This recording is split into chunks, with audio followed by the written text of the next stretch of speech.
ang mga kwento ng pag-ibig, kwento ng buhay at kwento ng pag-asa dito sa Barangay Love Stories. Love Stories. Ang sabi nila, para masarap magluto ay kailangang maayos ang lahat sa kusina, malinis ang lababo, maayos ang daloy ng tubig at walang bara sa grease trap. Kasi kapag may bara, may masamang maaamoy at minsan ay hindi lang sa tubo nagkakabara, pati sa buhay, sa konsensya at sa puso. Ikaw kabarangay, naranasan mo na ba ang ganitong klase ng mga pagsubok? Ano ang karanasan mo sa kusina ang hindi mo makakalimutan? Dear Papa Dudut, magandang tanghali po sa inyo at sa mga kabarangay natin. Tawagin niyo na lamang po ako sa pangalang Rowena. Isa po ako sa mga libu-libong nakikinig sa programa ninyo sa araw-araw. Matagal ko na pong gustong sumulat pero ngayon lang talaga ako nagkaroon ng lakas ng loob. Kasi Papa Dudut, wala na akong ibang mapagsabihan. Ang puso ko'y parang punong-puno na. At baka sa pagsulat ko dito kahit papaano ay gumaan ang bigat ng dinadala ko. Gusto ko lang pong ibahagi ang kwento ng buhay ko, isang kwentong nagsimula sa isang pangarap. Isang simpleng pangarap na para sa iba'y ordinaryo lamang. Pero para sa amin parang napakahirap abutin. Ako po ay isang simpleng may bahay at asawa ng isang OFW na nagtatrabaho sa Middle East. Matagal na pong nagtitiis.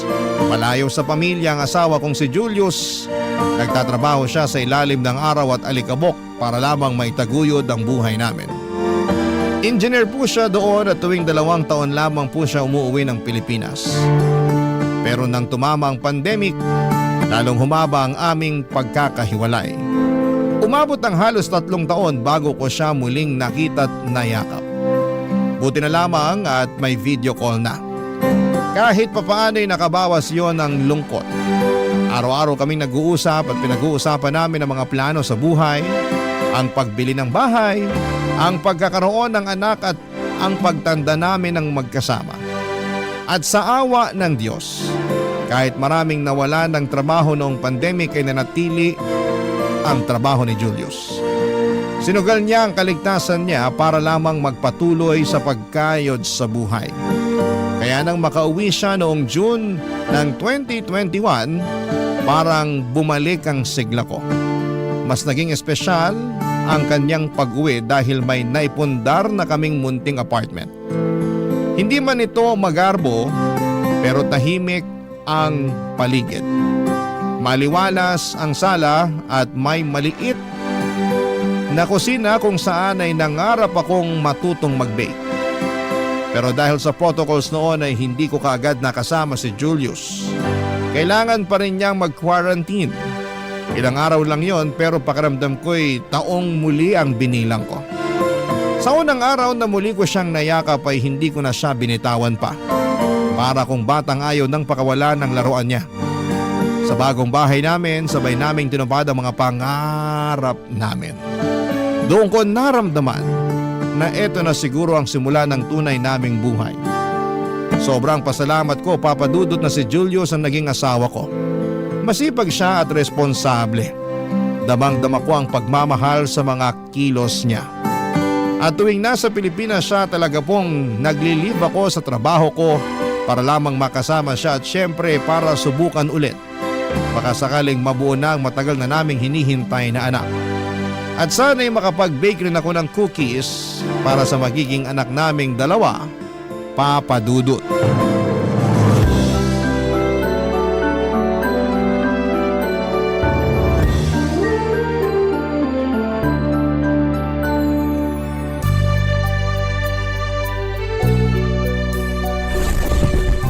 Ba't parang natahimik ka, mahal?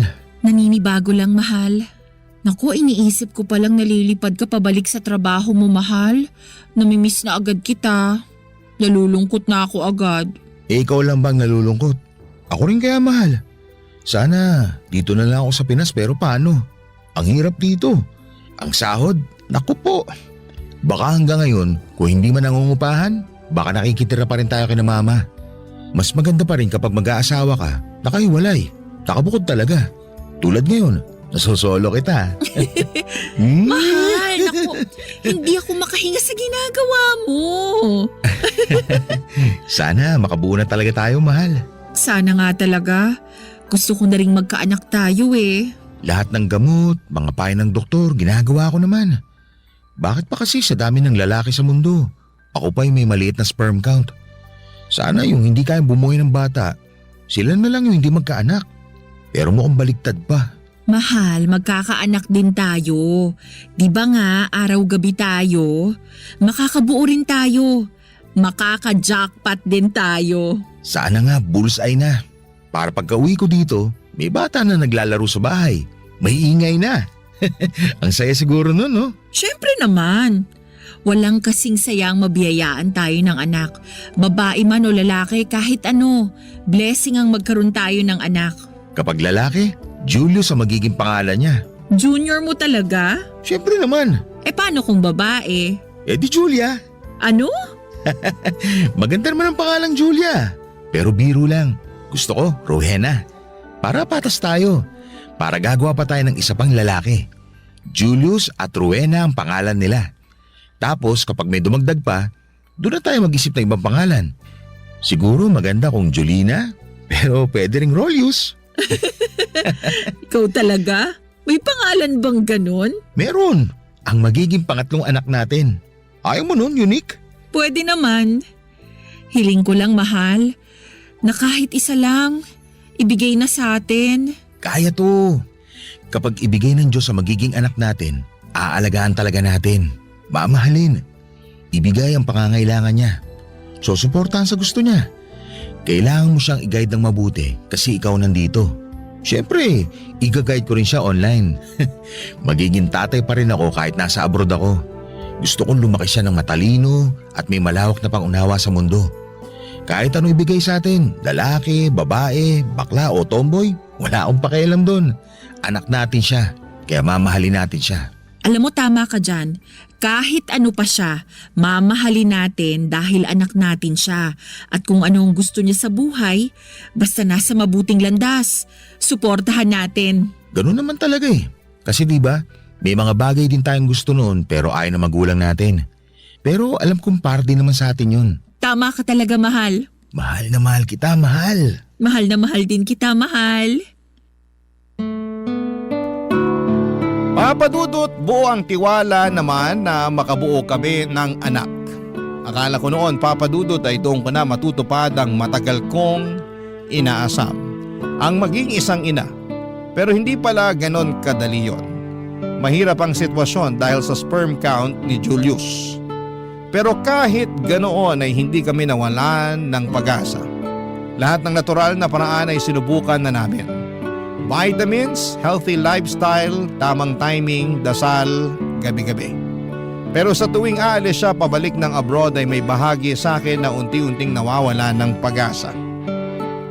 May sarili na kaming bahay at mas lalo akong nangarap dahil tama si Julius na kailangan namin ng ibang ingay sa bahay na dapat may kasama ako. Sa loob ng 6 na buwan mula nang umalis muli si Julius, ako na lang mag-isa sa apartment. Tahimik at sobrang tahimik. Habang lumilipas sa mga araw, Papa Dudut, mas lalong sumisikip ang dibdib ko sa tuwing dinadatnan ako.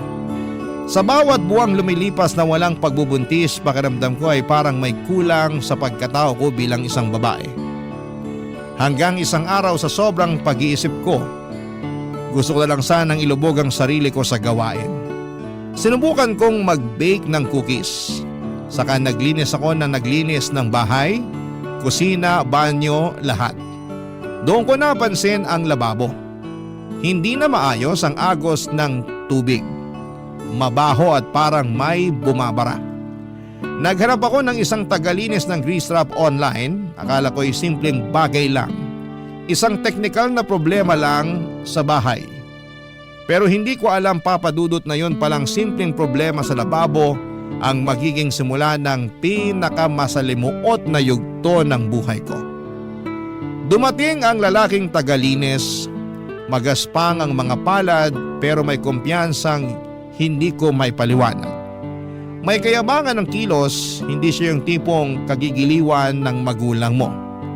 Pero yung tipong kaya kang paikutin sa isang sulyap lang. Earl ang pangalan niya. Hindi ko alam kung dahil ba matagal akong hindi nakakaramdam ng presensya ng lalaki o dahil ba sa katahimikan ng bahay namin. Pero nang araw na yon, Papa Dudut, ay may nangyaring pagbabago.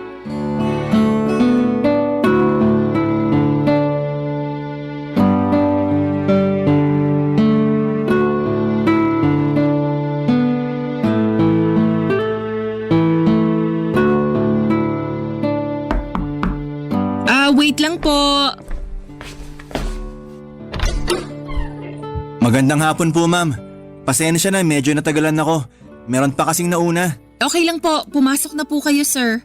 Nako, nakakahiya naman po. Earl na lang po itawag niyo sa akin, ma'am. Kagabi pa kasi bumara yan. Mabuti nahanap niyo ako sa social media. Naghanap talaga ako. Ikaw ang unang nag-reply. Sana maayos mo. Nako, ma'am. Hindi talaga kayo nagkamali na ako nakuha nyo. Alam po ninyo, ma'am, marami akong kayang gawin.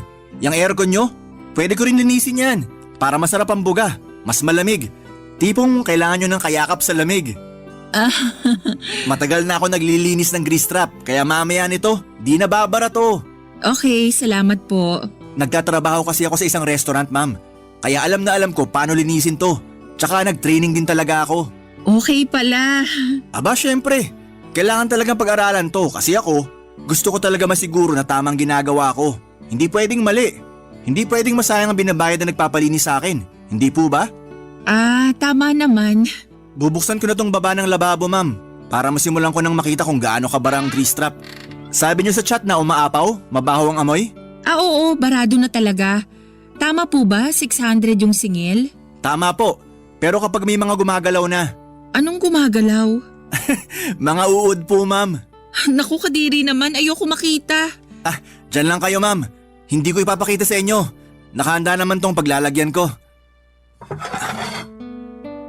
Naku, may mga uod nga, ma'am. Talaga ba? Madami. So magkano ang ibabayad ko? 800 po. Kayang-kaya nyo naman bayaran, ma'am. Mayaman naman kayo. Ganda nga ng bahay nyo eh.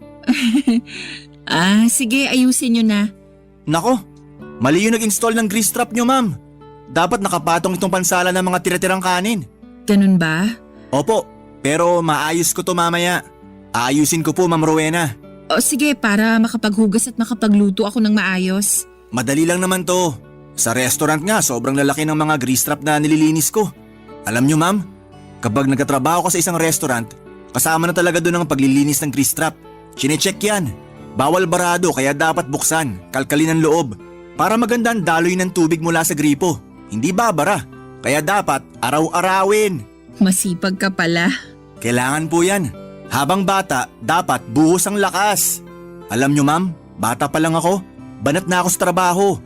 Nag-construction din ako hanggang ngayon. Sideline para kumita ng pera. Sanay ako sa kahit anong trabaho. Kaya kita nyo naman sa katawan ko.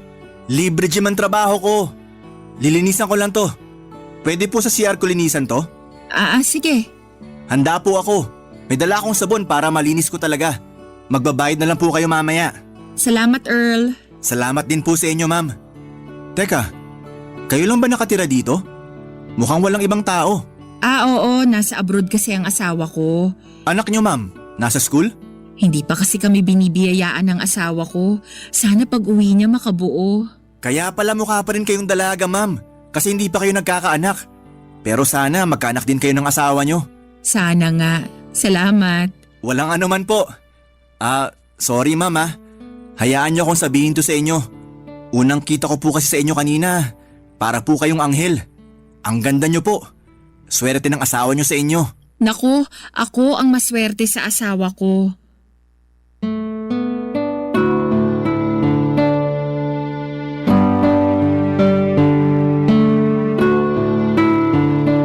Papadudod sa unang tingin ko pa lamang kay Earl, alam ko nang hindi siya ordinaryong lalaki. May tikas at lakas ang kanyang presensya na mahirap ipagkaila.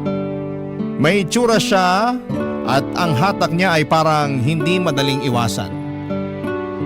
May datingan siya, malakas at mapanganib. Kita sa mga mata niya na parang may something at kakaiba ang titig niya sa akin. Kaya ang awkward sa feeling habang nililinis niya ang grease trap. Aaminin ko na ang lakas ng kanyang appeal. Matapos niyang ayusin ang sira, akala ko ay tapos na rin ang koneksyon namin. Ngunit mali ako. Ilang araw pa lang ang lumipas ay nakatanggap na ako ng message mula sa kanya. Sa una ay kumustahan lang dahil siguro'y wala rin akong ginagawa sa bahay kaya nire-replyan ko. From kumusta ang lababo to personal things ang pinag-uusapan namin. Naging madalas sa mga exchange messages namin, Papa Dudut. Lumikha ito ng kakaibang sigla sa araw ko. Sa bawat bahas ng cellphone ko ay parang napupuno ang bakanteng bahagi ng puso kong may uhaw sa pansin. Hindi ko alam kung saan nagsimulang maging mali ang lahat. Siguro'y noong mas hinahanap ko ang kanyang mga message sa akin kaysa sa tawag ni Julius. Siguro noong mas inabangan ko ang mga notification mula sa kanya kaysa sa update sa remittance. Hanggang sa hindi na lang kami nagkukumustahan, may mga pagkakataong nagyayaya siyang bisitahin ako sa bahay. Sa simula ay tumatanggi ako, Papa Dudut. Pero dumating din ang araw na napagod na akong tumanggi. Isang araw ay pumunta siya sa bahay hindi para maglinis ng grease trap, kundi para maging isang bisita lang. At mula roon ay parang tuluyan ng may nabasag sa akin. Isang selyo na matagal ko ng pilit na pinoprotektahan. Unti-unti akong pinasok ng tukso. At doon na nagsimula ang kasalanang hindi ko na naiwasan. Barangay Love Stories. Barangay Love Stories. Papa Dudut, nagsimula ang kwento ko sa isang pangarap. Pero nauwi sa pagkakamaling hindi ko na maibabalik kailanman. Gaya ng marami, ang pangarap lang namin ay simple. Magkaroon ng sariling bahay at mabuo ang isang masayang pamilya. Kaya nang makabili kami ng apartment, akala ko'y simula na yon ng mas masaya naming bukas. Pero hindi pala sapat ang bahay para matawag na isang tahanan. Dumating ang katahimikan habang wala si Julius, unti-unting lumamig ang mga gabi. Ang mga dingding na sana'y pupuno ng halakhak ng aming anak ay nanatiling tahimik. Doon ko unang naramdaman ng lungkot na hindi ko maipaliwanag, isang uri ng pangungulila na hindi kayang sagutin ng video call o pera mula sa remittance. Doon pumasok sa buhay ko itong si Earl. Hindi lang siya basta tagalinis ng tubo. Sa kanyang mga tingin at kilos may hatak siyang mahirap na iwasan. Pawisan pero hindi dugyot. May angas pero hindi bastos. Mas lalo siyang naging kaakit-akit habang tinititigan ko siya. Kahit na may pawis siya ay mabango ang kanyang amoy. At sa isang babaeng katulad kong nauuhaw sa atensyon at haplos ay naging mahirap na huwag pansinin ng kakaibang karisma niya. Hindi ko na napigilan ng sarili ko, ang dating pangarap kong tahanan ay naging pugad ng kasalanan. Ginawa naming motel ang bahay na sana'y magiging pugad ng munting pamilya. At bawat gabi ng paglimos ko ng oras mula kay Earl, alam kong may binibitawan akong pangarap. Pero sa mga sandaling yon ay pinili kong ipikit ang mga mata ko, Papa Dudut. Pinili kong kalimutan ang asawa kong nagsusumikap sa ilalim ng araw habang ako'y nilalamon ng init dito sa sariling bahay namin. Habang wala ang asawa ko'y inaangkin naman ang katawang ko ni Earl. Sa kanyang mga bisig ako nagpakulong. Sa kanyang yakap at init ay pinili kong magkaroon ng kasalanan at magtaksil, Papa Dudut.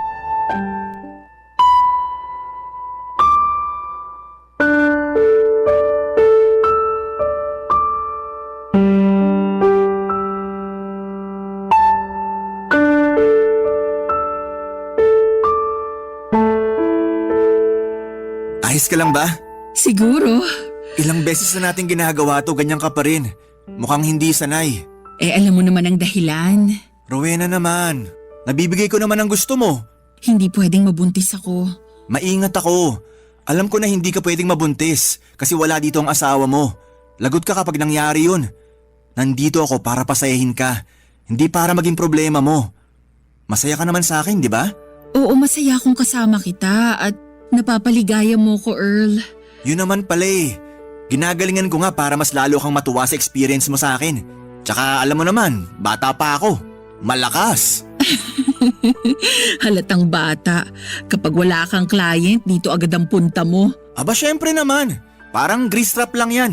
Kailangan araw-araw chinecheck para malinis.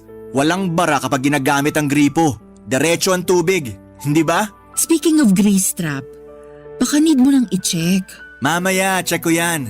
Pero sa ngayon, yayakapin muna kita hanggang sa magsawa ako sa'yo. Earl, seryoso ko. Sa susunod, kailangan na nating gumamit ng proteksyon. Baka magkamali ka, baka makabuo tayo. Oo na, huwag ka na mag-alala. Para sa ikapapanatag ng loob mo, gagamit na ako. Salamat. Ayoko mag-alala ka. Alam mo, Rowena, natanong ko na to sa'yo dati pero alam ko naman ang sagot. Nandito lang ako hindi para ibigin mo, kundi gamitin. Pero hindi ako nagrereklamo. Wala naman tayong commitment sa isa't isa, kaya gagawin ko yung gusto mo. Kakayanin ko para wala tayong problema. Yun nga lang kapag dumating ang asawa mo, 1 buwan kitang hindi mayayakap. Mamimiss kita. Kapag bumalik na siya sa abroad, magagawa rin naman ulit natin yung ganito. Kung single ka lang, ikaw talagang gusto ko makasama forever. Ewan ko sa'yo, Matapos mo makuha ang katawan ko, ganyan ka na? sira ka talaga. Kapag ganyan, ipapakilala mo ko sa parents mo at kamag-anak. Siyempre naman. Pero dahil may asawa ko, sinisikreto mo pa rin sa akin kung saan ang bahay nyo. Huwag mo nang alamin. Pumupunta naman ako dito. Baka may tinatago ka sa akin, ha? Rowena naman. Baka saan na naman mapunta tong usapan na to. Wala akong tinatago. Kinukwento ko naman sa'yo lahat eh. Tsaka sa kanila ako may tinatago. Itong relasyon natin, ayoko malaman ng parents ko. Binata ako tapos nakikipagrelasyon ako sa babaeng may asawa. Kaya wag na. Ang mahalaga, kapag gusto mo ng service ko, nandito agad ako. Pero hanggang kailan ang ganito? Hanggang walang nakakaalam. At alam kong mamamatay tayong walang makakaalam. Maingat naman tayo eh. Promise ko sa'yo nandito lang ako. At kapag kapiling mo ko, wala kang ibang iisipin kundi kaligayahan.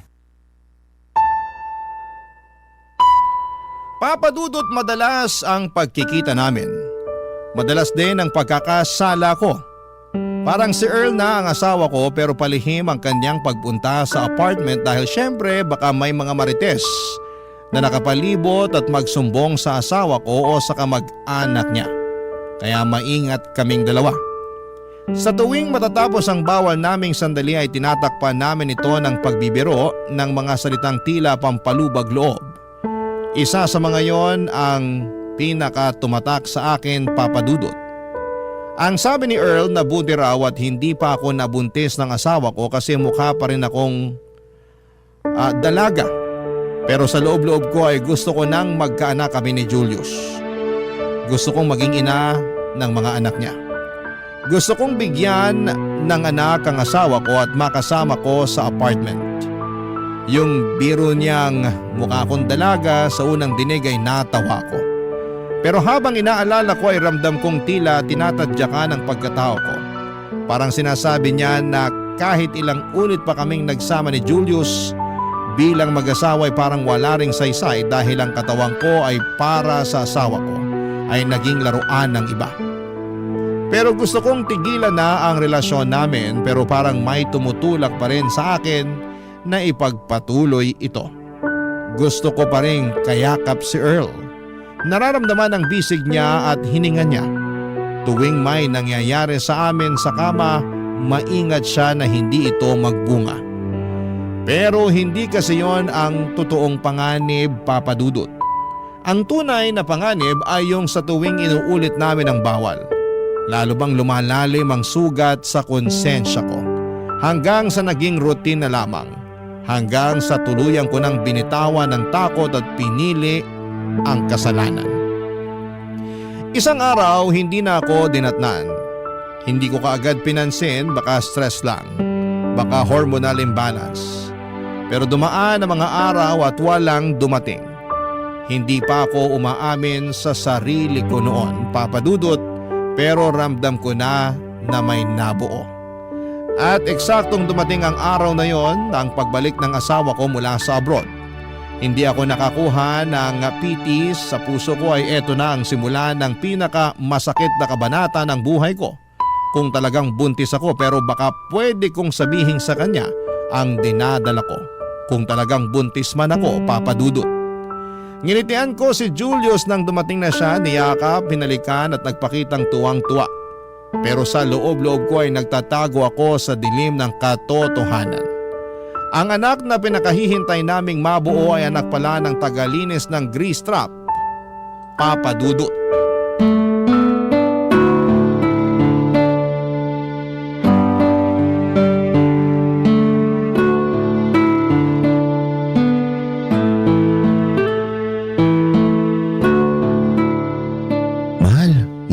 Nababanguhan sa amoy ng niluluto ko? Napapansin ko, parati ka na lang natutulala simula nang umuwi ako rito. May problema ka ba, mahal? Wala naman. Napagod lang siguro ako, mahal. Siguro, napagod ka kasi. Nga pala, mahal. May binili akong vitamins para sa'yo. Pasensya ka na, mahal.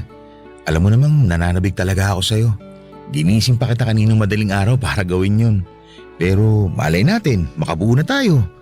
Kaya tama lang na halos buong magdamag kang pinagod ng malakas mong mister, hindi ba? Sana nga makabuo na tayo, mahal. Pahinga ka lang dyan, mahal ha. Malapit na itong maluto. Masarap tong sabaw. Magkakalakas ka na yan mamaya. Salamat, mahal. Ako dapat ang naghahanda para sa iyo eh. Magpahinga ka lang. Aalagaan ko ang nanay na magiging anak ko. Alam mo, sobrang saya ko siguro kung magiging tatay na talaga ako. Tapos dito na ako sa Pinas. Pero kailangan makaipon pa tayo. Magnenegosyo na lang tayo. Kaya naman natin. Lord, sana ibigay mo na sa amin yung hiling namin na isang anak. Kahit isa lang po. Magiging tatay ka, mahal. Oh, bakit ka umiiyak? Mahal kita. Gusto kong bigyan ka ng anak. Sana. Bibigay sa atin ni Lord June. Ramdam ko, mahal. Ito na yung hinihintay natin. Tiwala lang. Nagtitiwala naman ako. Dapat tumawa ka. Huwag ka nang umiyak. Basta, kakain ka ng niluto kong sabaw ha. O dito ka lang, maghuhugas muna ako para konti na lang yung hugasan ko mamaya. Dapat ako na, mahal. Minsan ka na nga lang umuwi dito, ikaw pa ang gumagawa niyan. Ako dapat ang nagsisilbi sa'yo. Umaandar na naman yung mentality mong ganyan. Dito sa bahay natin, patas tayo. Nagkataon lang na lalaki ako. Pero hindi ibig sabihin na kung babae ka, ikaw na gumagawa ng gawaing bahay. Saka, namiss ko rin yung ganito. Dati ako naman talaga nagluluto sa bahay namin. Namahan akong hilig ni tatay sa pagluluto. Kaya kapag may anak na tayo, ipapasa ko sa kanya mga recipe ko. Yun kung gusto lang naman niya. Kung ayaw niya, nasa kanya yun kung anong gusto niya. Baka namanan niya ang pagiging mabait at mapagkakatiwala ang may bahay ko. Okay ka lang ba? Uminom ka kaya muna ng tubig. Sorry na talaga, mahal. Mamaya, yayakap na lang ako. Hindi na kita papagurin. Sa susunod na gabi na para makapagpahinga ka rin. Mahal, salamat sa pagmamahal. Salamat din at sobrang loyal mo sa akin, mahal. Kasi alam mo, yung ibang misis dyan na kapag iniwan ng mister dito sa Pinas, ayun, naghahanap ng ibang lalaki. Marami akong naririnig at nababasa ng mga ganyang storya. Ang lala, no? Hindi man lang makatiis. Hindi man lang inaalala na nagkakandao-gaga sa trabaho mister nila sa ibang bansa. Tapos nanghangaliwa pa sila. Ibang klase. Dapat ang mga ganyan, hinihiwalayan talaga. Di ba, mahal? Mahal? Oo, dapat lang. Pero ikaw, tiyak na hindi kita hihiwalayan. Kasi alam kong ako lang sa buhay mo. At kami lang dalawa na magiging baby natin ang mamahalin mo forever. Oo, mahal. Forever. Steady ka lang dyan. Paglilingkuran kita ngayong araw. Uy, malakas ang pressure ng tubig ah. Parang gustong kumawala ng tubig. Dapat pala pahinaan ng pressure.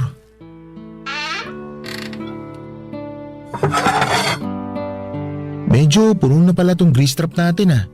Kailangan na natin magtawag ng tagalinis nito para pag alis ko, wala ka na problema. Ikaw na ba maghahanap mamaya, mahal? Oo, hahanap ako ng tagalinis. Mabuti nang malinis to kaysa magkaaberya pa to kapag wala na ako. Mas dapat kitang bantayan. Baka kung sino-sino lang papasok dito at iba na pala ang sadya. Marami manloloko ngayon, no? Sige, mahal. Ako nang maghahanap ng tagalinis. Salamat, mahal. Marami naman sa social media, di ba? Basta may mukha at maraming reviews ang kunin mo, ha? Saka nandito naman ako eh. Marami naman, mahal. Alam mo, pwede tayong mag-dinner mamaya sa labas. Yung tipong parang high school. Gusto mo yon? Ang senti ko talaga, no? Old school talaga ako eh. Saka gusto ko yung mga ginagawa natin dati. Lumalabas tayo kahit konti lang ang pera. At masaya tayo. Pero kakain din tayo sa medyo mamahalin. Kaya ko pa naman. Para maalala natin yung mga ginagawa natin dati. Naalala mo nun nung dinedate kita tapos tempura lang kinain natin? Oo naman. Parang kailan lang. Tapos naging mag-asawa na tayo. Oh, mahal. Umiiyak ka na naman. Masaya lang ako na nagkatuluyan tayo. Kasi alam kong mahal na mahal mo ako. Siyempre naman. At ikaw, mahal mo ako. Tama, mahal. Mahal kita. Ikaw talaga. Tigilan mo na yung pag-iyak mo. Mahal na mahal kita. Matapos ang isang buwang bakasyon ng asawa kong si Julius dito sa Pilipinas ay muli na naman siyang umalis. Iyak siya ng iyak noong paalis na siya. Parang ramdam niyang may mabigat. Ako naman, Papa Dudut, ay pilit kong pinanatiling matatag ang mukha ko kahit sa likod ng mga yakap ko ay isang malaking kasinungalingan ang tinatago ko. Isang buwan akong nagkunwaring payapa pero noong umalis na si Julius ay unti-unti nang lumitaw ang mga sintomas. Madalas na pagkahilo, pagsusuka, panlalamig ng katawan. Isang umaga habang nanginginig ang kamay ko sa kaba ay bumili ako ng pregnancy test. Isang linyang hindi ko inaasahan ang lumitaw. 2 po yun. Positive, buntis ako. At ang masakit sa lahat ay sigurado akong hindi si Julius ang ama. Alam ko sa sarili kong si Earl yun, ang lalaking hindi ko dapat pinatuloy sa buhay ko. Pero inasikaso ko at pinagpatuloy hanggang sa mismong higaan naming mag-asawa. Isang desisyong ginawa ko sa gitna ng kahinaan. Tumayo ko sa harapan ng salamin at tinignan ang sarili ko, Papa Dudut. Wala akong ibang masisisi kundi ang sarili ko. Pinaglaruan ko ang tiwala ng lalaking nagsumikap para sa pangarap namin. Pero Papa Dudut, mas malakas ang takot kesa konsensya noon. Hindi ko alam kung paano ko sasabihin ang katotohanan. Walang kahit na anong paliwanag ang kayang mag-justify sa ginawa ko, kaya't sa halip na umamin ay pinili kong magsinungaling. Pero hanggang kailan ko kayang itago ang lahat ng ito, Papa Dudut? Barangay Love Stories. Barangay Love Stories. Papa Dudut, tinawagan ko si Julius. Ibinahagi ko sa kanyang balita na buntis ako. Ramdam ko sa boses niya ang saya, ang pag-asa at pananabik. Paulit-ulit niyang sinasabi dati pa na sana raw yung nangyari sa amin bago siya umalis ay maging jackpot na. Para kapag bumalik siya ay may sasalubong na sa kanyang isang munting anghel. Hindi niya alam na hindi ang pagmamahal niya ang bumuo sa batang dinadala ko. Hindi niya alam na ang pinapangarap naming bunga ay nagmula sa kasalanan. Isa itong bunga ng pagkakamali, isang batang walang kamalay-malay na sa simula pa lang ay nilibing ko na sa kasinungalingan ang buong pagkatao niya. Sa bawat tibok ng puso ko ay kasabay ang pagdududa at takot. At dumating na ang araw ng panganganak ko. Dumating ang munting anghel sa aking buhay. At agad akong napaaninag sa mukha nito ang pagkakaiba at hindi ko nakita ang mata ni Julius ni ang ngiti ng lahi namin. Sa kislap ng kinang ng bata ay nakita ko ang pagkakamaling unti-unting sumisiklab sa puso ko. Namanan niya ang mukha ni Earl. Nagtataka ang mga tao sa paligid bakit daw mukhang maaga ang panganganak ko. Hindi nagtagal, Papa Dudut, ay naglakas loob ang pamilya ni Julius. Binilang nila ang mga araw mula sa pag-uwi ni Julius para alamin ang katotohanan. At nang magsimula silang mapaisip ay pinili nila ang DNA test, ang tanging daan para malaman ang katotohanan. Dumating ang resulta, hindi nga si Julius ang ama ng anak ko. Nangyari ang mga discovery na ito na hindi ko alam. Sekreto nilang ginawa ang lahat para lumabas ang totoo sa mga hinala nila. At wala akong kamalay-malay na pinaalam na nila kay Julius ang katotohanan. Kaya umuwi ito hindi para masilayan ang anak ko kundi ang ipaalam sa akin na wala na dapat akong itago. Nalantad na ang sekreto ko, Papa Dudut.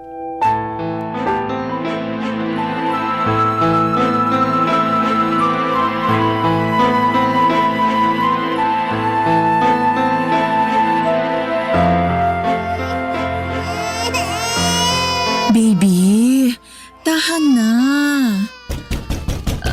Sandali. Sino ba to? Ang mas lalong di tatahan ng anak ko ng dahil dito eh. Sandali, nandyan na.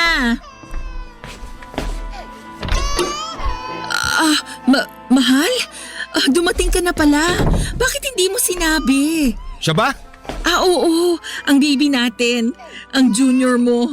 Rowena, pwede bang umayos ka? Alam ko na. Anong alam mo?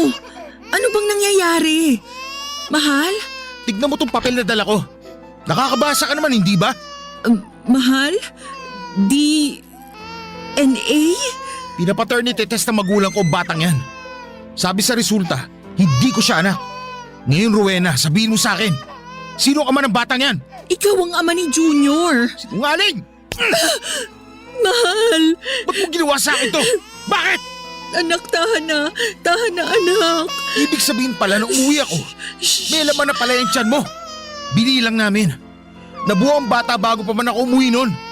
Habang sumisiping ka sa akin, ibang lalaki na ang iniisip mo. Baka ito sana ang gusto mo mangyari. Gusto mo sana na paniwalain ako na ako ang tatay na magiging anak mo sa pagtataksil. Siyempre alam mo na nun, nabuntis ka na, hindi ba? Hindi. Anak mo si Junior, mahal. Anak mo siya. Pwede ba tigilan mo na yung kasinungalingan mo? Hindi nagsisinungaling ang siyensya. Sabi sa resulta ng DNA, iba ang ama ng bata. Sino? Kanino ka nagpakamot nung wala ako? Kanino? Akala ko mapagkakatiwalaan kita. Akala ko mahal mo ako pero ginawa mo akong tanga. Binigay ko naman sa'yo lahat. Lahat, Rowena. Nagtrabaho ako sa ibang bansa para may maipadala sa'yo. Para meron tayong magandang buhay. Kailangan ko magtrabaho para sa kinabukasan natin. Tapos babaliwalain mo lang lahat yon. Mahal. Tigilan mo ako sa kakamahal mo. Dahil hindi mo ako mahal. Makasarili ka. Maharot ka. Malandi ka. Hindi ka makatiis. Nakakahiya ka, Rowena. Nakakahiya ka. Sorry. Ano? Aamin ka na ba sa kasalanan mo? O paninindigan mo talaga ang kasinungalingan mo? Sorry, nagkamali ako. Alam mo, kung hindi lang nagduda ang mga magulang ko, sigurado hanggang ngayon, pinagtatawanan niyo pa rin ako ng lalaki mo. Kasi syempre naisahan niyo ako eh. Ang saya sana, no? Pero hindi. Hindi na ngayon. Simula ngayon wala nang tayo. Nawala na yung babaeng minahal ko. Yung babaeng pinakasalan ko. Yung babaeng pinagkakatiwalaan ko. Wala na. Kaya magbalot-balot ka na. Lumayas ka na rito. Julius naman, paano kami na bata? Ang kapal ng mukha mo para tanungin ako niyan. Eh alam mo naman ang sagot. Puntahan niyo ang ama ng batang yan. Magsama kayo kung gusto niyo kahit hanggang sa impyerno. Sinayang mo lahat ng pangarap natin. Napakulang kwenta mo. Mahal. Sabi na huwag mo akong tawagin mahal. Sige na. Lumayas na kayo sa pamamahay ko. Julius, wag. Ayaw mo umalis ha? Halika. Gusto mo ng ganito ha? Yung kinakaladkad ka. Hindi ako lalayas. Bahay ko rin to. Hindi mo bahay to. Kaya lumayas ka, malandi ka. Oo, nagkasala ko. Pero bahay ko rin to. Ano? Ang kapal talaga ng mukha mo. Conjugal property natin to. May karapatan ako dito. Anak ng... Talaga ha? Ibang klase! Lumayas ka! Layas! Hindi! Makinig ka! Bahay ko lang to! Medyo mahina rin pala yung kukote mo no? Anong ibig mong sabihin? Siguro, nakatunog ang tadhana na mangyayari to. Kasi, nasa pangalan pa ni ate itong bahay. Alam mo, bobo ka rin Makati ka eh. Hindi ba sina ate may-ari nito? Binili ko lang to sa kanila. Buti, hindi pa nailipat sa pangalan ko. Kaya tigil-tigilan mo ako sa conjugal na yan. Wala kang karapatan dito. Lumayas ka na! Kundi tatadya ka na ata palabas! Ano? Gusto mo bang ulitin ko? Maawa ka, Julius. Maawa ka. Hindi na ako gagawa na kung ano man. Hindi na. Tapos, gusto mo ako maging ama ng batang yan? Gagawin mo pa akong tanga! Pasensya ka na ha. Walang kasalanan ng bata rito. Kasalanan mo to! Pumatol ka sa ibang lalaki kahit may asawa ka na! Sige na! Kunin mo na mga gamit mo! Umalis ka na sa bahay na to! Julius, nagmamakaawa ako. Gusto mo ba tumawag pa ako ng barangay? O baka gusto mo ipatampot pa kita sa pulis? Gusto mo ipagsigawan ko pa sa lahat na etong asawa kong balandi Pinapalayas ko kasi nagpakamot sa ibang lalaki habang wala ako! Yung ba gusto mo? Sige na! Kunin mo na mga gamit mo! Kung gusto mo magdemanda, gawin mo! Pero ngayon, kailangan mo na umalis sa bahay na to at baka magdilim pa paningin ko! May magawa pa ako hindi maganda! Ayoko dungisan ang kamay ko, Rowena! Umalis ka na! Papadudot dumaan ako sa isang unos na ako mismo ang nagsimula. Akala ko po ay may habag pa si Julius na maibibigay sa akin pero wala na pala akong pwedeng kapitan pa. Iniwan niya ako at pinalayas niya ako sa bahay namin at doon ko lang rin po nalaman ang katotohanan tungkol sa apartment naming tinitirhan. Sa pangalan pa pala ng kapatid niya ito nakapangalan, wala akong legal na karapatan kahit isang sulok sa bahay na minsang inakalang magiging pugad ng aming pamilya. Napagtanto ko po na lahat ng inakala kong akin ay wala pala talaga. Wala po akong mukhang may harap sa pamilya ko, naniniwala silang mabait at tapat akong asawa. Hindi ko kinayang aminin sa kanila ang buong katotohanan na ako ang sumira ng pamilya ko.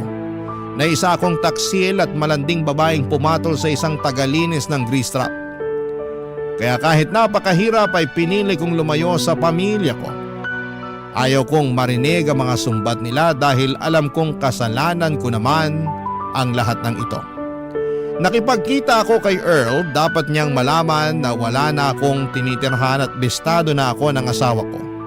Hindi ko po alam kung anong klaseng lakas ng loob ang nagtulak sa akin para makipagkita, Papadudot. Siguro yung maasa kung kahit papaano ay may malasakit siya sa akin dahil siya ang tunay na ama ng anak ko. Pero Papadudot, ang pagharap namin ay ibang klaseng unos. Para akong tinangay ng ipo-ipo at ibinagsak sa kawalan. Parang naging pera-peraso ang pagkatao ko at hirap akong buuin itong muli. Mahirap po talaga. Sobrang sising-sisi ako sa nagawa kong pakikipagrelasyon sa kanya, Papadudot.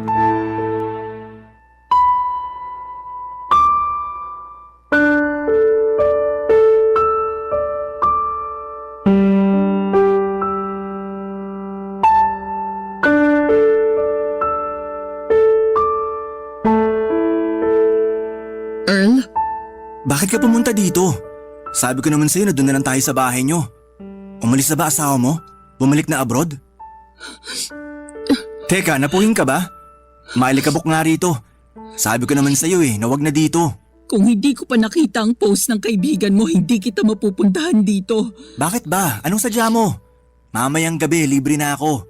Pupuntahan kita. Pwede na naman, di ba? Ilang buwan ka na rin ng anak. Isang buong pamilya na kayo ng asawa mo. Hanip, nakabuo pa kayo. Earl, may sasabihin ako sa'yo. Ang seryoso mo naman. Ano yun? Ang anak ko, hindi anak ni Julius. Ano? Sabi mo. Anak mo siya. Ano? Pina-DNA test siya. Hindi siya anak ni Julius. Anak mo si Junior. Ibig sabihin… Alam na nila ang sikreto ko. Alam nilang may kalaguyo ako. Alam nilang pinagtataksilan ko si Julius. Paano ka? Anong paano ko? Kaya ako nandito dahil gusto kong panagutan mo ko. Anong panagutang sinasabi mo? Nahihibang ka ba, Rowena? Hindi ako nahihibang. Hiniwalayan na ako ng asawa ko. Ang sabi niya bahala na ako sa buhay ko. Malaya na akong gawin ang gusto ko. Earl, ikaw lang ang matatakbuhan ko. Meron tayong anak. Magiging pamilya tayong 3. Rowena, hindi pwede yung sinasabi mo. Kahit anak ko pa yan, hindi tayo pwede magsama. Anong hindi pwede? Kasi hindi pwede. Tapos. Sige na, umalis ka na rito. Magtatrabaho pa ako. Kita mo naman oh, nakakahiyang makipagchismisan lang ako rito. Tsaka huwag kang gumawa ng iskandalo. Bakit ka ganyan? Dahil ba may iba ka na? Nagkaroon ka ng ibang babae habang buntis ako't hindi nagpapakita sa'yo? Para walang makahalata na may ibang lalaki sa buhay ko? Hindi ka nakatiis? Naghanap ka ng iba, ganun ba? Tigilan mo nga ako sa mga banat mong ganyan. Ikaw ang hindi nakatiis. Kaya nga pumatol ka sa akin, di ba? Ano? Sige na, umalis ka na. Hindi ako aalis, Earl. Kailangan kita. Kailangan ka ng anak mo. Wala na akong mababalikan. Wala na akong bahay. Maawa ka naman. Hindi mo ba ako mahal? Nakakainis ka na, tama na. Ibig sabihin, ginamit mo lang ako. Ginamit mo ang kahinaan ko para makuha ang gusto mo. Rowena, alam natin sa simula na hindi seryosong relasyong meron tayo.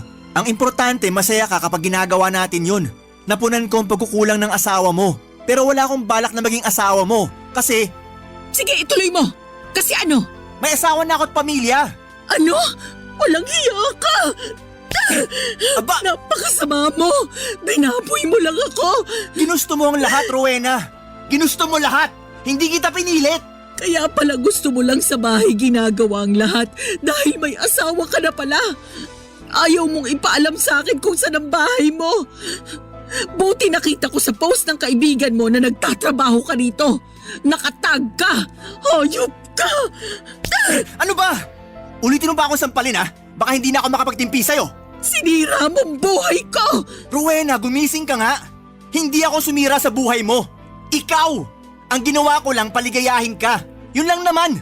Wala sa usapan natin na magiging asawa mo ko. Kalaguyo lang. Nasaan utak mo? Walang iya ka talaga! Sige, sampalin mo pa ako. Gusto mong ikwento ko sa lahat kung gaano ka nasasarapan kapag ginagawa natin yun sa loob ng bahay nyo? Gusto mo para mas lalo masira yung pangalan mo? Sige, gawin mo. Total sinira mo naman ang pangalan ko. Sirang-sira na. Sisirain ko rin ang buhay mo. Matapos akong palayasin ni Julius, ang tanging direksyon na naisip kong puntahan ay kay Earl. Pero sobrang sakit pala nang malaman kong hindi rin kami pwedeng magsama ni Earl dahil may asawa at anak na rin siya. Para akong iniwan ng lahat. Parang pinagsakluban ako ng langit at lupa. Pakiramdam ko noon ay parang binuhusan ako ng malamig na tubig at parang gumuhit ang bawat salitang yon sa puso ko. Hindi ako makapaniwala, Papa Dudut. Paanong ganito kadaling magsalita si Earl samantalang ako ay araw-araw na pinapasan ng bigat ng kasalanan yon. Iniwan niya ako bitbit ang anak naming walang kamalay-malay at higit sa lahat ay itinulak niya akong mag-isa sa kahihiyan at kawalan. Mula noon ay para akong multong gumagala, wala akong permanenteng tirahan at walang makausap at higit sa lahat ay wala akong kapatawaran. Kahit mula sa sarili ko. Araw-araw ay hawak ko ang anak kong inosente at hindi ko maiwasang mapaluha dahil ang bawat ngiti niya, ang bawat paghimig niya ng mama ay paalala na siya ay bunga ng isang pagkakamali. Hindi ko po siya sinisisi, Papa Dudut, ang bata'y walang sala. Ako ang may kasalanan, ako ang gumawa ng desisyong yon.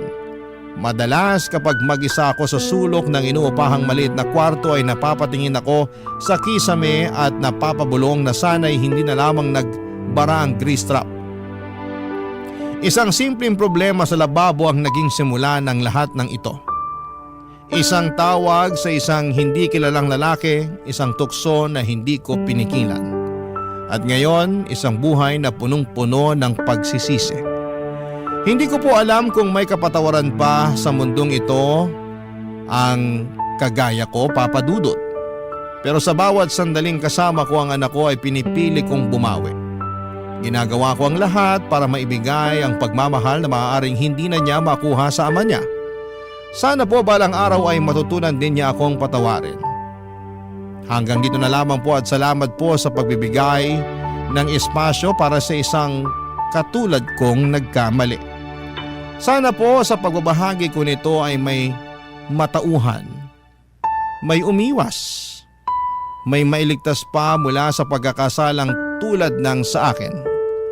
Kaya't kapag may nagbabara sa bahay ninyo, huwag nyo nang subukan pang gumawa ng mga bagay na maaaring magdulot pa ng kasalanan. Ang inyong forever kapuso at kabarangay, Rowena. Anong say mo sa Barangay Love Stories na ito? Pagkwentuhan natin sa comment section yan. Ang mga kwento ng pag-ibig, kwento ng buhay at kwento ng pag-asa dito sa Barangay Love Stories. Love Stories.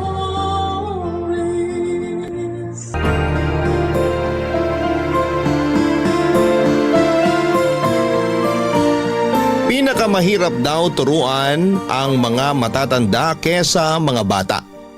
Meron kasi silang paniniwala na nakatali sa nakaraan na hindi nila kayang bitawan at dala-dala pa rin sa kasalukuyan. Ikaw, kabarangay, meron ka bang pinapaniwalaan sa buhay? Dear Papa Dudut, magandang tanghali sa inyo at sa mga avid listener ng Barangay Love Stories. Itago niyo na lamang po ako sa pangalang Analea, 35 years old at nakatira sa Quezon City. Nadiskubre ko ang programa ninyo noong sinuggest ito sa akin ng kaibigan at dati kong kaopisina na mahilig makinig ng mga love stories sa radyo. Sinabi rin niya na subukan kong sumulat sa inyong istasyon, Papa Dudut, para ibahagi ang kwento ng buhay ko. Gusto ko rin humingi ng payo sa mga kabarangay natin kung ano ang mabuti kong gawin sa sitwasyon ko. Magsisimula ang lahat taong 2023 nang makilala ko ang partner kong si Jimbo. Nagtatrabaho ako noon sa isang private company sa Quezon City bilang data analyst. Katrabaho ko si Jimbo at mas bata sa akin ng 6 na taon. Bali 27 years old siya noon samantalang 33 na ako. That time may 6 na buwan na akong hiwalay sa long-time boyfriend at live-in partner ko for 10 years. Dahil sa cheating issue niya. Wala kaming anak, bagay na pinanghihinayangan ko. Lalo nang tumanda na ako. Gustong gusto ko nang magka-baby at tiwala naman ako na kahit na wala na ang dati kong partner sa buhay ko ay may tataguyod ko pa rin mag-isa ang aming anak. Kaso hindi kami nakabuo dahil may problema siya. Tapos nung nakilala ko si Jimbo na bagong pasok sa amin bilang messenger ay naging close kami kaagad. Kahit na mas mataas ang posisyon ko sa kanya sa trabaho at mas matanda ako ay hindi yun naging hadlang upang ma-develop ang feelings namin sa isa't isa. Fast forward. Naging kami at makalipas lang ng 2 linggo ay kapwa kami na sorpresa.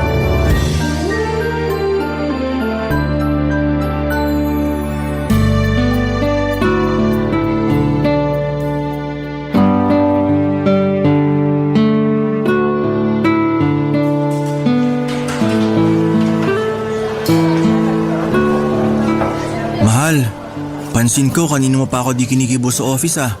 Pati ba naman dito sa fast food? Sorry mahal, busy lang talaga ako sa opisina kanina. Halata nga. Nitingin nga di mo nagawa nung tinawag kita kanina para ihatid yung niluto kong lunch mo. Sorry ulit, pero inubos ko naman yung luto mo. Ang sarap kasi eh. Salamat. Paano di magiging masarap yun? Ikaw kaya lagi kong iniisip kapag nagluluto. Naku, yan ka na naman eh. Pinubola mo na naman ako. Hindi kaya. Oo na, pero talentado ka talaga pagdating sa pagluluto. The best na talagang masarap ang putahing niluluto mo. Diyan mo nga ako nakuha eh. Ganun ba? Akala ko pa naman dahil sa kagwapuhan ko. Sige, kasama na yon. Grabe ah. O bakit? Parang napilitan ka lang yata. O baka naman naawa ka lang sa akin kaya sumigi ka na. Ewan ko sa'yo, mahal. Yan ang gusto ko. Ano? Kapag tumatawa ka, maganda ka na. Pero lalo ka pang gumaganda. Pero masaya ako kasi tumawa ka na. Di ako sanay na maghapon ka na kasi mangot eh. Sorry ulit sa pang-i-snub ko sa'yo ha. Hindi ko naman sinasadya yun. Okay lang, pero may problema ka ba? Wala naman. May gumugulo sa isip mo? Meron. Ano? Sabihin mo sa akin para naman gumaan-gaan yung pakiramdam mo. Actually, hindi naman mabigat yung pakiramdam ko, lalo na nung nalaman ko yun kaninang umaga. Ang alin? Teka, may kukunin lang ako sa bag ko ha. Sige. Ito oh, Ano yung nasa box? buksan mo, dali. Okay, pero kinakabahan ako ha. Bakit naman? Mamaya may laman tong gagamba. Alam mo namang takot ako dun. Ewan ko sa'yo, mahal. O ano na? Buksan mo na. Promise? Walang gagamba rito? Promise. Sige na, buksan mo na. Sige. Ano kaya laman ito? Pregnancy test? Oo. Tignan mo. Hala, 2 guhit. Ibig sabihin, buntis ka? Oo, buntis nga ako. Kaninang umaga ko lang nalaman kasi ilang araw na akong delay sa menstruation ko. Kaya nagpiti na ako para makasigurado. Tapos ayan agad yung lumabas. In fact, inulit ko pa nga para sure talaga tapos pareho lang yung result. 2 guhit. Ibig sabihin positive. Magkaka-baby na tayo. Hindi ko alam yung sasabihin. Basta masaya ako at excited na maging tatay. Alam mo naman na matagal ko nang gustong magka-baby, di ba? Oo, nakwento mo nga tapos ayan na. Natupad na natin yung pangarap mo. Salamat, mahal. Kasi ginawa mo akong ina. Binigyan mo ako ng anak. Ako rin naman eh. Ginawa mo akong tatay. Ngayon na magiging magulang na tayo, pinapangako ko na lalo ako magsisikap sa pagtatrabaho para mabigay ko sa inyo ng anak natin yung buhay na deserve nyo. Hindi mo naman kailangan gawin mag-isa yun, mahal. Kasama mo ko. Tayong 2 ang magulang ng batang dinadala ko. Hindi lang ikaw. Kaya magsisikap din ako para maitaguyod natin yung baby natin. Salamat, mahal. Lalo ako na-inspired dahil sa magandang balita mo. Excited na akong sabihin kay nanay na magiging lola na siya. Siguradong matutuwa yon pero kinakabahan lang ako. Ha? Saan? Siyempre, hindi pa nga alam ng nanay mo na tayo na. Malalaman din niya at double celebration pa kasi magkakababy na tayo. Huwag kang kabahan. Mabait naman si nanay eh. Mahirap hindi kabahan, pero may tiwala naman ako sa'yo. Salamat sa pagtitiwala, mahal ko. Ano kayang magiging gender ng baby natin? Kahit na ano pa, basta healthy ang baby natin, ayos na ayos sa akin.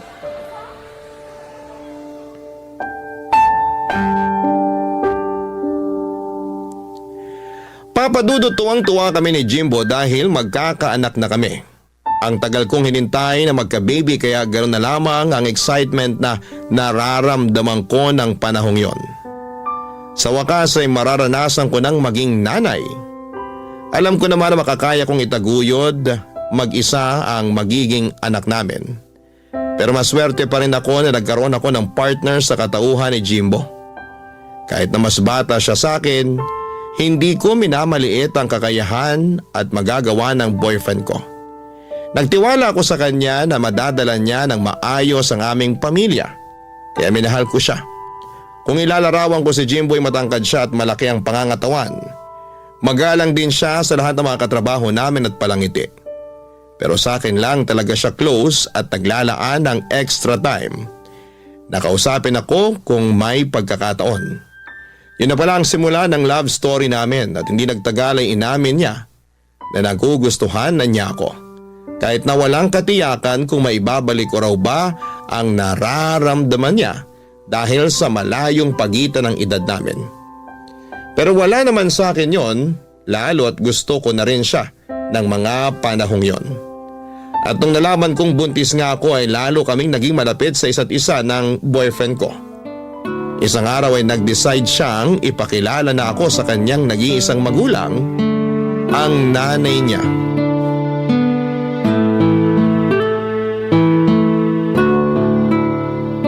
Ano? Akala ko, boss mo yung kasama mo, nak. Hindi mo naman ako agad sinabihan na girlfriend mo pala yung ipakikilala mo.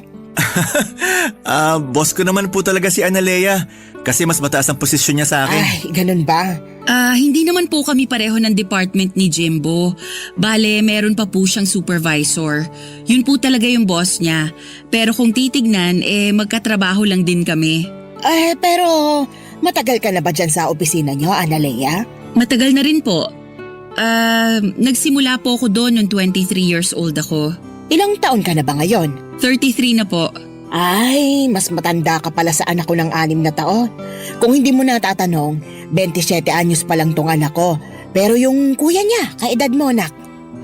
Okay po. Pero kahit na mas matanda po sa akin si Analea, mahal po namin ang isa't isa.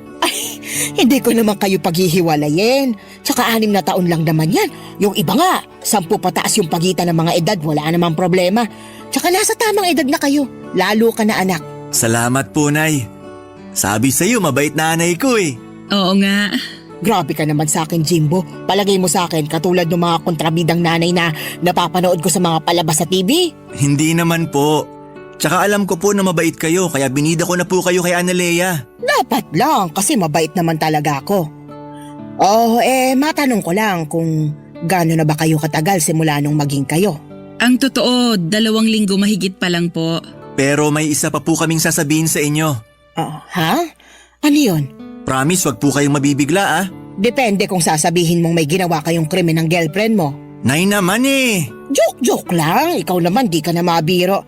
Ano ba yung isa nyo pang sasabihin? Mahal, ikaw ba magsasabi o ako na? Ikaw na. Ang tagal naman. Ano ba kasi yun? Magkakaanak na po kami. Ano ka mo? Ulitin mo nga. Baka ako'y nabibingi lang. Sabi ko po, magkakaanak na kami ni Analea. Ay, Santissima. Ang bilis naman yata. Masyado po kasing mainit sa kama si... Uy, wag mo nang ikwento sa nanay mo. Tignan mo, nagulat na nga siya. Sorry, mahal. Sinong hindi magugulat kapapakilala mo pa lang sa akin yung girlfriend mo tapos sasabihin mong buntis na siya agad? Di ba sabi nyo nasa tamang edad na rin kami? Lalo na po ako? Sinabi ko nga, pero hindi ko pa rin mapigilang mag-alala. Para sa akin bata ka pa para maging tatay, nak. Hindi na po ako bata. 27 na po ako. Yung mga kababata ko nga may anak na kahit 23 years old pa lang sila nun. Sa bagay, ama ka rin naman. Kaya wag na po kayong mag-alala. Kasi alam ko sa sarili ko na handa na akong maging tatay. Tama rin naman dahil wala ka nang magagawa lalo magkaka-baby na pala kayo. Pero congrats sa inyong dalawa. Hindi nyo naman sinabi agad na magiging lola na ako di sana nakapagpakulay na ako ng buhok. Ano pong kinalaman nun sa pagbubuntis ko? Pampaswerte lang. Kung di mo natatanong, mahilig maniwala si nanay sa kung ano-anong sabi-sabi. Hindi ba pwedeng magpaganda ko para pag nagpicture tayo mamaya at pinost ko sa Facebook ko maganda ang nanay mo? Siyempre, good news yung pagbubuntis ni Analea. Blessing yung baby nyo. Kaya dapat nakapag-ayos-ayos ako noon. Para naman pag nakita ng mga friend ko sa Facebook, pusuan nila. Hindi nyo naman po kilala yung friend nyo online. Kahit na. Huwag ka lang ang kontrabida dyan. Pahipo nga ng tiyan mo, Analea. Baka swertehin ako sa badyong mamaya. Papadudot aminado akong nagulat nang magkakilala na kami ng nanay ng boyfriend ko. Mabait naman siya for my likings at ayos namang kausap. Pero hindi ako sanay sa pagiging maalaga at maalalahanin niya sa akin at sa magiging anak namin ng boyfriend ko. Lumaki kasi ako na walang kinamulatang nanay matapos nitong mamatay ng maaga. Wala na rin akong tatay dahil mas pinili nitong makisama sa ibang babae matapos akong iwan at ipagkatiwala sa lola ko.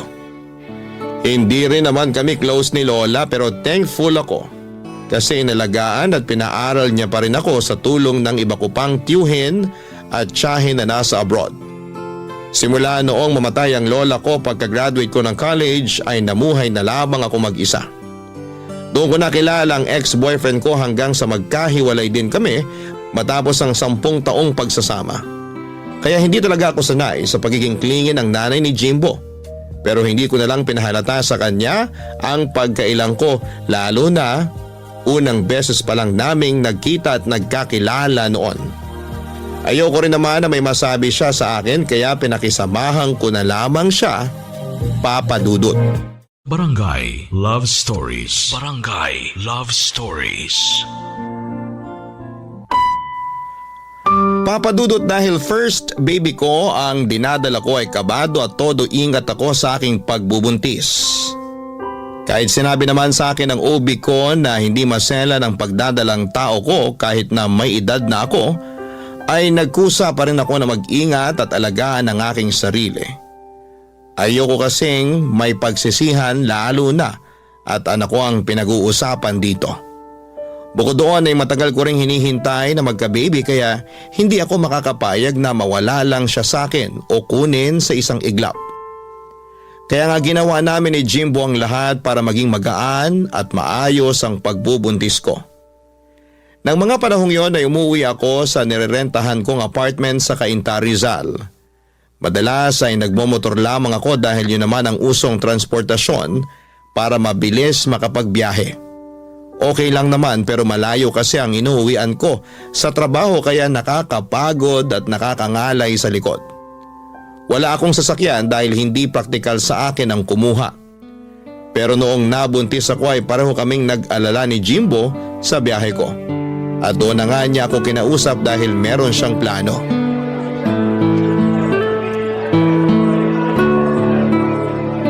May buntis na namang masaya kasi nakain ko na yung cravings kong cake. Salamat sa treat, mahal. Walang anuman. Cute mo? Sus, bulero. Cute ka naman talaga. Lalo ngayon na naglilihi ka. Ganito pala ang feeling ng naglilihi. Mahirap ba? Sakto lang. May mga araw na mahirap, meron namang okay lang. Carry, ganun. Pero kaninang umaga pagising ko, sabi ko sa sarili ko gusto ko kumain ng cake. Kaya lang ayoko naman ng mga nabibili lang sa mga kilalang cake shop. Ang hirap lang kasi hindi ko alam kung anong eksaktong cake yung gusto kong kainin. Maghapon yun. Buti na lang naisipan mo kong dalhin sa cafe na to. Tapos sakto, nakita ko nga yung cake na gusto kong kainin. Matagal na kitang gusto dalhin dito kasi mahilig ka sa kape, di ba? Oo. Okay lang daw ba sa buntis na magkape? Okay lang naman sabi ng OB ko pero wag palagi. Hindi naman maselan pagbubuntis ko kaya nagpapasalamat ako sa Diyos. Siyempre, alam mo na, risky na talaga lalo pag mga gantong edad ng babae. Yun nga yung napag-usapan namin ni nanay kagabi, mahal. Ano yun? Na kahit di naman maselan yung pagbubuntis mo, mahirap pa rin na sumugal. Nag-iingat naman ako, mahal. Hindi mo kailangan mag-alala sa akin. Alam ko pero mahirap di mag-alala. Lalo na kapag bumabiyahe ka papunta at pauwi sa inyo. Grabe yung kaba ko kapag hindi kita nahahatid kasi may kailangan akong i-overtime. Di kayo mawala ng anak natin sa isip ko. Naiintindihan naman kita. Pero matagal ko na rin namang ginagawa yung pagmumotor pa uwi.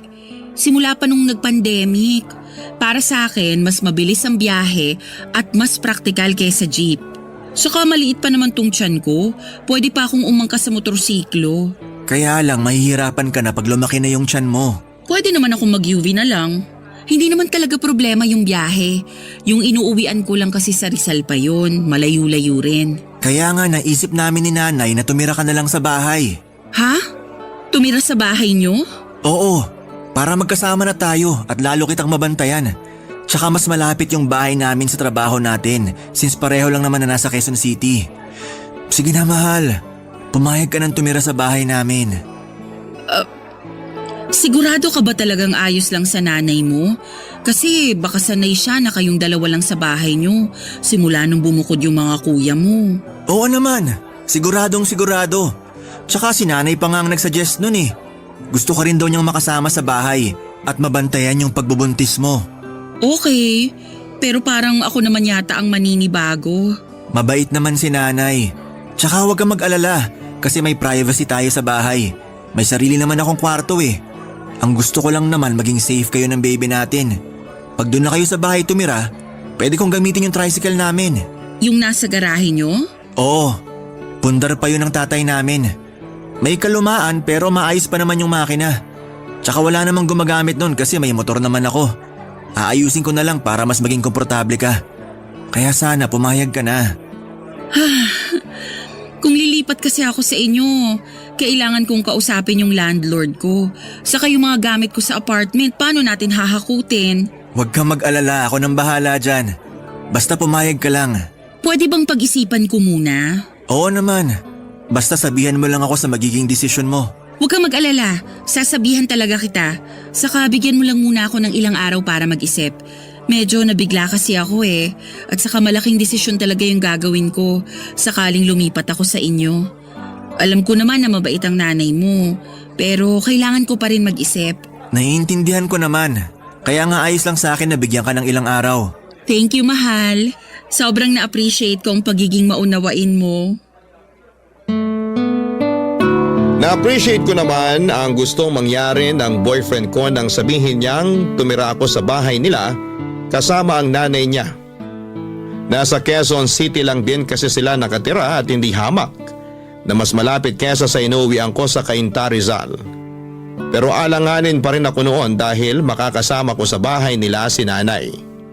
Hindi kasi ako sanay nang may kasama simula nang maghiwalay kami ng ex ko at alam yun ni Jimbo. Pero alam ko na hindi na lamang sarili ko ang dapat kong isipin. Lalo na may buhay na sa sinapupunan ko. Kaya ginawa ko ang makakabuti para sa anak namin matapos kong pumayag na lumipat sa bahay nila Jimbo sa Quezon City. Kahit maliit lang ang bahay nila ay meron namang kaming sariling kwarto ng boyfriend ko. Kaya masaya pa rin ako dahil may privacy pa rin kami. Kaya lang ay may mga pagkakataon pa rin talaga na hindi mapigilang umiksena ng nanay niya.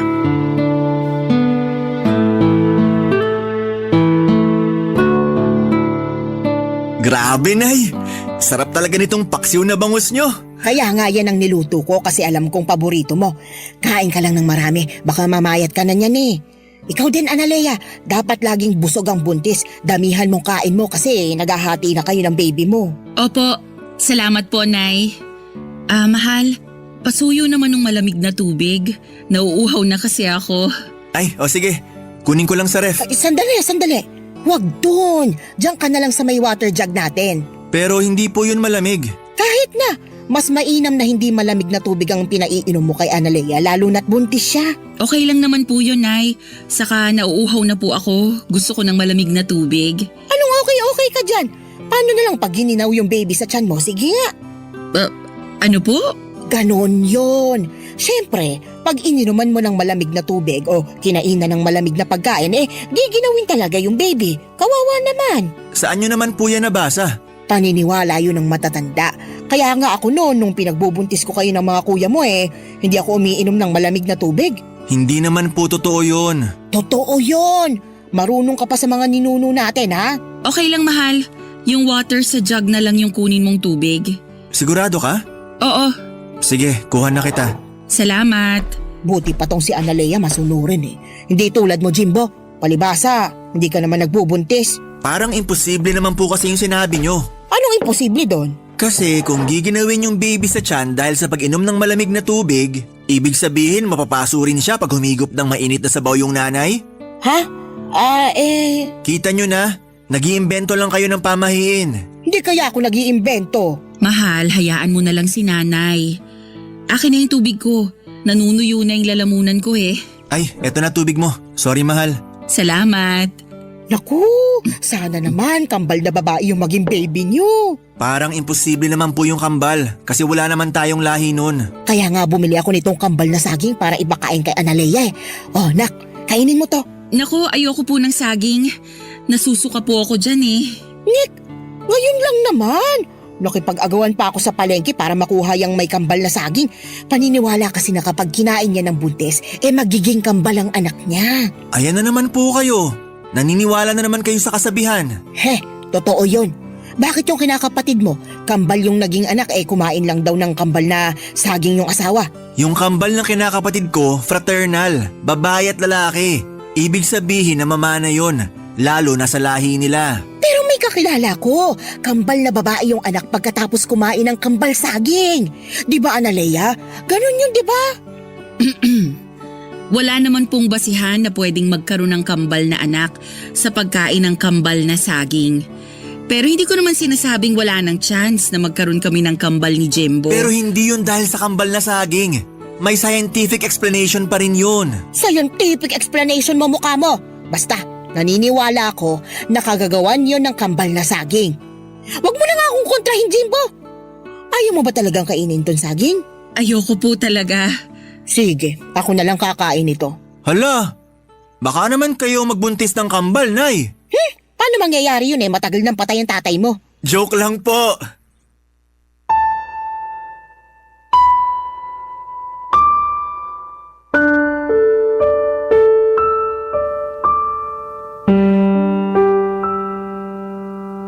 Papadudot nire-respeto ko ang nanay ng boyfriend ko dahil magulang niya yon. Pero may mga pagkakataon na hindi ko mapigilang mainis sa mga ginagawa at sinasabi niya sa akin at sa pagbubuntis ko. Marami siyang sinasabi na hindi ko maintindihan dahil hindi naman makatotohanan. Mapapaniwalain din kasi si nanay sa mga sabi-sabi at lagi niyang katuwiran pinagdaanan na niyang magbuntis at manganak noon kaya dapat ay makinig ako sa kanya. Hindi ko naman binabaliwala mga payo niya sa akin. May iba naman kasi doon na useful pero ako mismo ay inaaral ko rin naman kung paano magbuntis ng tama at maging nanay. Kaya lang madalas ay baliwalain ni nanay ang mga effort ko at sinasabi niyang dapat mas pakinggan ko siya kasi papunta pa lang daw ako ay nakabalik na siya. Doon na ako nagsimulang magkaroon ng problema sa pagsasama namin sa isang bubong ng nanay ng boyfriend ko. Barangay Love Stories. Barangay Love Stories. Papadudot na sa 6 na buwan na ako noon sa pagbubuntis ko at nalaman na namin ang gender ng anak namin. Lalaki ang panganay namin kaya masayang masaya ako.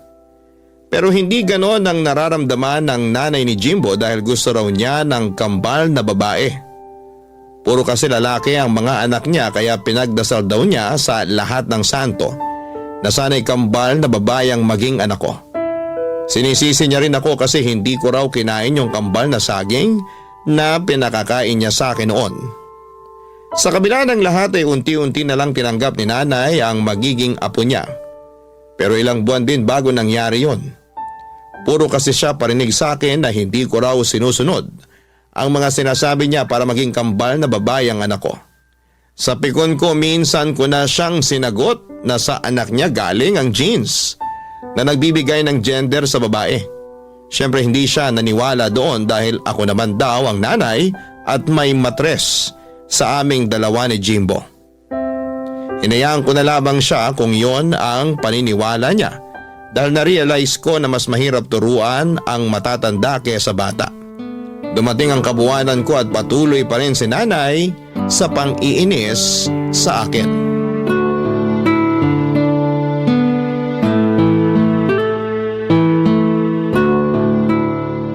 Ano yung tinitingnan mo sa cellphone mo? Yung anak po ng kaopisina namin. Nag-1 taon na kasi. Aber, tingin nga. Ang cute-cute po, di ba? Parang hindi naman masyadong cute. Nay naman, tignan niyo may dimple pa sa magkabilang pisngi. Sana may dimple rin magiging anak namin ni Jimbo. Yung dimple cute pero yung bata hindi. Tingnan mo nga, ang laki-laki ng nguso tapos ang itim-itim ng balat. Kulot pa. Ano ba namang itsura yan? May lahi po kasi yung tatay, kaya namana doon yung kulay ng balat. Ay, kaya naman pala pangit. Nanay talaga. O bakit? Totoo naman yung sinabi ko Akala kasi ng ibang nanay lahat ng baby cute pero hindi naman. Kinukumbinsi lang nilang sarili nila na cute yung mga anak nila kasi mga anak nila yun. Wala na silang mag-aagawa. Pero yung batang yan, hindi cute, pangit.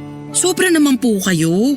Wala naman pong ginagawa sa inyo yung bata. Wala naman siyang kailangan gawin sa akin Tsaka, masama ba na magsabi ng totoo? Hindi po. Pero lumalabas na nilalait nyo na yung anak ng kaopisina ko. Lait na palang pagsasabi ng totoo ngayon. Ibang klaseng henerasyon. Matanong lang kita ha. Ano bang cute sa batang yan? At kulang na lang idikit mo na yung mga mata mo sa cellphone mo sa kakatitig sa kanya. Alam mo, may kasabihan ng mga matatanda na kapag panay ka ng tingin sa pangit, lalo na kapag buntis ka, pangit din yung magiging anak mo. Kaya nga ako noon, panay tingin sa picture ng mga gwapong artista noong kapanahunan namin para naman artistahin yung mga anak ko. Ay, Wala naman pong basihan yung sinasabi nyo. Yung itsura ng magiging anak namin ni Jimbo galing sa aming dalawa. Pwedeng kamukha ko, pwedeng kamukha ni Jimbo, pwedeng hati kami. Saka kahit ano pa ang maging itsura ng anak namin, hindi namin siya tatawaging pangit. Diyan ka magaling sa pagsagot-sagot sa akin. Naligo lang ako, narinig ko na kayo nagtatalo ni Analea, Nay. Anong nagtatalo? Nag-uusap lang kami nitong kinakasama mo. Ano pong pinag-uusapan nyo? Pinagsasabihan ko lang naman siya na panay titig siya dyan sa picture ng anak ng kaopisina nyo. Ang pangit-pangit na bata. Oho, sobra naman kayo makapanlait. Walang pangit na bata. Ay meron. Hindi ba kayo marunong tumingin? Marunong po. Kaya nga kako kay Analea, huwag pagduldulan ng mga mata sa picture ng pangit na batang yon. Kasi baka maging kamukha ng anak ninyo.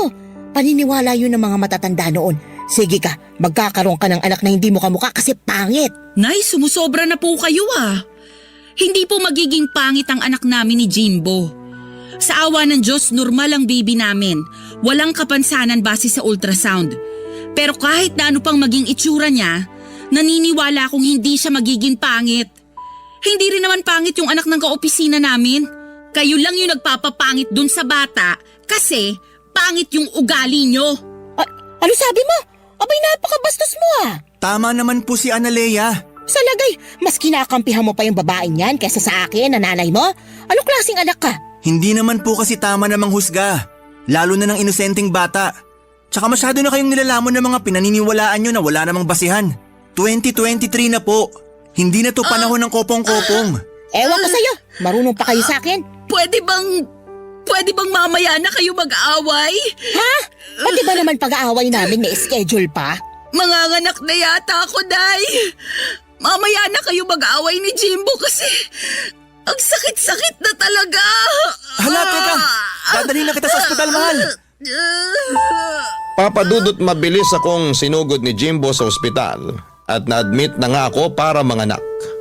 Buti na lang at safe ang baby namin dahil baka hindi ko mapatawad ang nanay niya sa pangi-stress sa akin. Ang tagal ko rin nagtimpi na huwag siyang masagot-sagot dahil nga sa ginagalang ko pa rin siya. Pero noong araw bago ako manganak ay punong-puno na ako sa kanya plus sobrang sakit pa ng balakang, likod at puson ko dahil nagle-labor na pala ako. Lumipas ang 6 na buwan ay nagkasundo naman kami ni nanay matapos pumagitna sa amin si Jimbo. Kinausap din niya ang nanay niya kaya himalang bumait ang pakikitungo nito sa akin. Masaya na rin naman ako dahil close siya sa baby boy namin at nagbobolontaryo pang mag-alaga sa anak namin lalo noong bumalik na ako sa trabaho. Kahit nakabado ako kasi ayokong ipagkatiwala kanino man ang baby ko, ay nagtiwala pa rin ako sa biyanang kong hilaw katulad ng pakiusap sa akin ni Jimbo. Kaya lang isang hapon habang nasa trabaho kami ni Jimbo, ay biglang tumawag sa akin si nanay kasi iyak daw ng iyak ang anak ko at hindi niya mapatigil. Sa alala ko ay nagpa-undertime ako at umuwi na sa bahay namin. Naabutan ko ang iyak ng iyak ang anak ko at takot na takot ako kasi para siyang hindi makahinga. Agad kong dinala sa pedya ang bata at doon ko natuklasan na may tonsillitis siya. Naiyak na lamang ako nang malaman yon at agad na tinawagan si Jimbo para sunduin kami sa klinik. Pagkawi sa bahay ay kinompronta ko si nanay.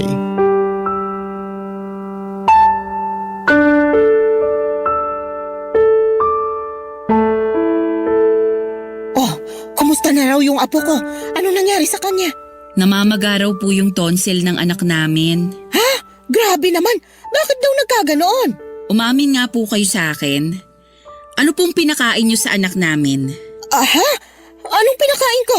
Hindi naman po kasi mamamaga yung tonsil ng baby namin kung wala kayong pinakain o pinainom na bawal sa kanya.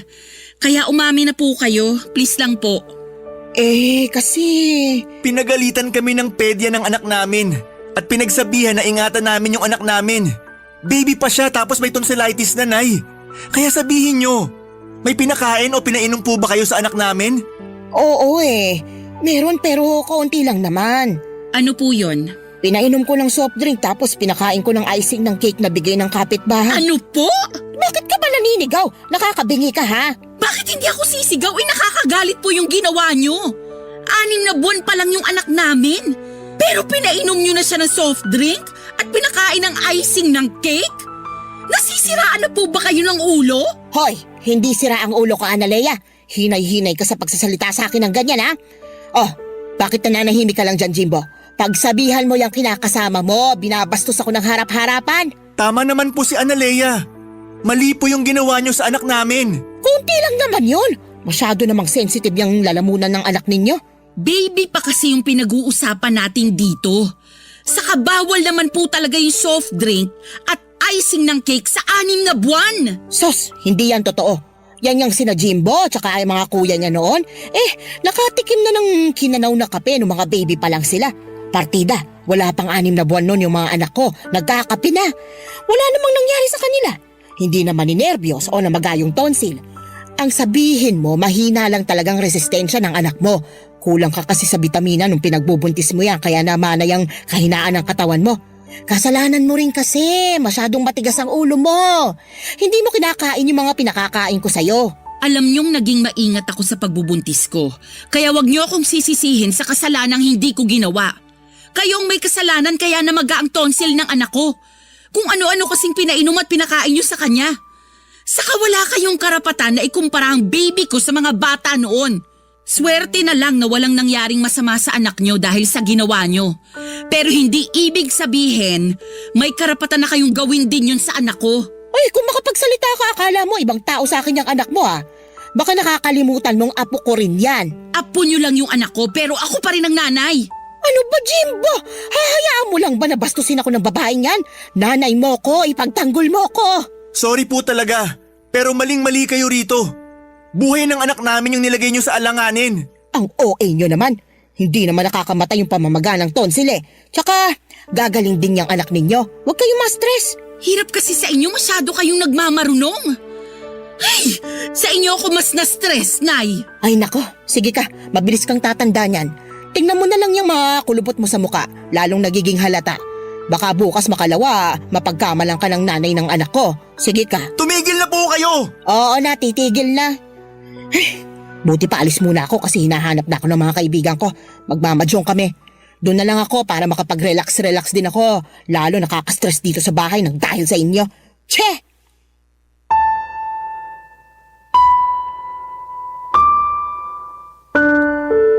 Papadudot pag-alis ng nanay ni Jimbo ay napahagulhol ako ng iyak. Halo-halong lungkot, takot, pagkadismaya at galit na kasi ang naramdaman ko na mga panahong yon. Naiyak din si Jimbo pero inalo niya pa rin ako. Nagsorry siya dahil sa pagiging pabaya ng nanay niya at sa hindi nito pag-ako sa kasalanang nagawa. Pero hindi nabawasan noon ang galit ko kay nanay. Umakto lang na parang walang nangyari ang biyanang kong hilaw pero pinaramdam ko na wala akong tiwala sa kanya pagdating sa anak namin. Doon ko na naisipang mag-resign sa pinagtatrabahuhan ko upang mabantayan at maalagaan ang baby namin ni Jimbo. Pilit ko pa rin pinakikisamahan ng nanay ng kinakasama ko pero sa loob-loob ko ay gustong-gusto ko nang bumukod kami. Nung kinausap ko naman si Jimbo ay nag-alangan siyang iwanan ang nanay niya dahil mag-isa na lamang ito sa buhay at bahay nila. Bukod doon ay may maintenance na itong gamot sa high blood na lagi niyang pinapaalala. Kaya nga gano'n na lamang ang tampo ko kay Jimbo pero pilit ko pa rin namang tinimbang ang sitwasyon. Baka maging konsensya ko pa kung may mangyaring masama sa biyanang kong hilaw. Sana mapayuhan ako ng mga kabarangay natin, Papa Dudut. Aminado ako na may mga gabi na naiisip kong umalis na lamang kami ng anak ko sa poder ni na Jimbo at magpakalayo-layo. Pero mahal ko ang kinakasama ko kaya naguguluhan ako sa kung ano ang pwede kong gawin. Maraming salamat po sakaling mapili ninyong i-area ang istorya ng buhay ko. God bless sa Barangay Love Stories and more power sa inyong istasyon. Ang inyong forever kapuso at kabarangay, Analea. Barangay Love Stories. Barangay Love Stories. Anong say mo sa Barangay Love Stories na ito? Pagkwentuhan natin sa comment section yan. Nagustuhan ng iyong napakinggan? Ituloy yan via live stream sa www.gmanetwork.com/radio.